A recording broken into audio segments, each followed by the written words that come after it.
ہوا تھا. میں نے شکایت بھی برملا کی, اگرچہ چیف جسٹس صاحب نے اس کی معذرت کی, لیکن میں نے کہا جی یہ کٹسیز ختم ہو گئی ہیں.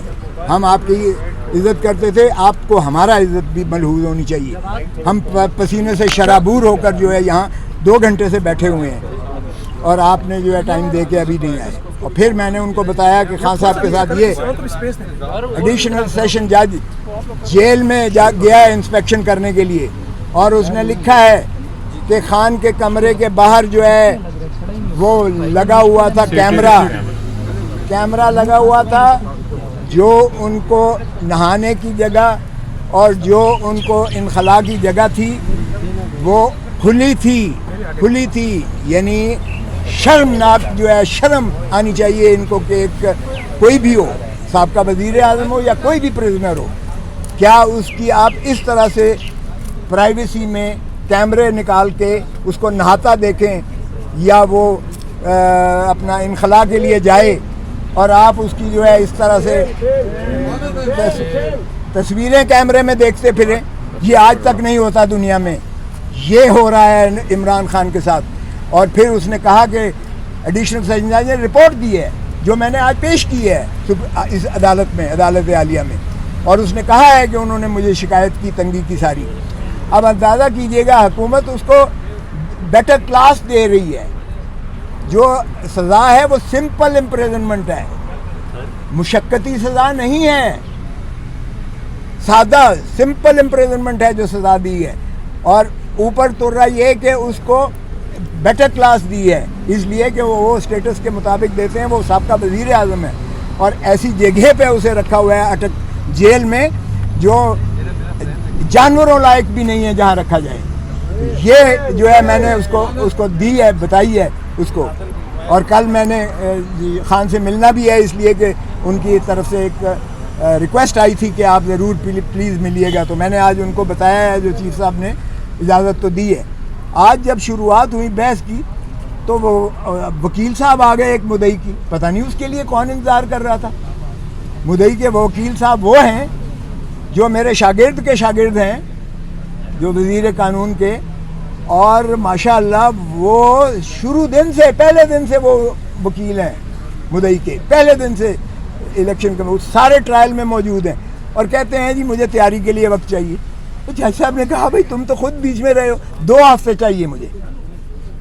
میں نے کہا سبحان اللہ, جب ہم نے مخالفت کی تو کہتا ہے 10 دن دے. تو پھر میں نے کہا جناب جج صاحب بہت اولیاء, اس دن جب میں نے پہلے دن آپ کو بحث کی تھی, آپ نے اپیل سماعت کے لیے منظور کی تھی, اسی دن آپ کو معطل کر دینی چاہیے تھی سزا, اسی دن آپ کو سسپینڈ کر دینی چاہیے تھی سزا.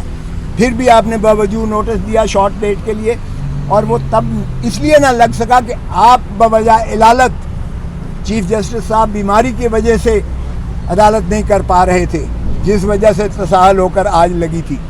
میں نے کہا جی یہ تو نہیں ہو سکتا, اس لیے کہ یہ آپ میری زندگی کا حق مجھ سے چھینا لیں, جو اللہ کے ہاتھ دی ہوئی ایک انعام ہے انسان کو, اور آئین میں اس کا تحفظ کیا گیا ہے, آئین میں اس کا تحفظ کیا گیا ہے.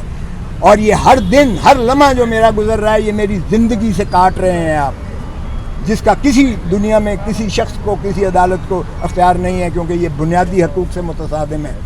اور میں نے کہا جی یہ دیکھیں کہ فساد کی سب سے بڑی جڑ, اس سارے گناہ کی جو ایک شاخسانہ ہے, وہ تو ہے الیکشن کمیشن آف پاکستان, جس نے یہ فیصلہ دیا کہ عمران خان جو ہے وہ 63(1)(p) میں یہ ڈسکوالیفائی ہو گئے ہیں, یہ نااہل ہو گئے ہیں, اور آگے لکھ دیا کہ ان کے خلاف جو ہے فوجداری مقدمہ بھی قائم کیا جائے. اچھا اب اندازہ کریں کہ وہ آرڈر لاہور ہائی کورٹ میں چیلنج ہوا اور اس میں ایڈمٹ ہو گیا ہے, اور اس میں کہا گیا کہ کوئی اس کے خلاف کارروائی نہیں کی جائے گی, کوئی کارروائی نہیں کی جائے گی اس کے پاداش میں. اور دیکھیں کتنے کھلے ننگے طور پر اس کا پروسیکیوشن بھی ہوئی اور سزا بھی ہوگی.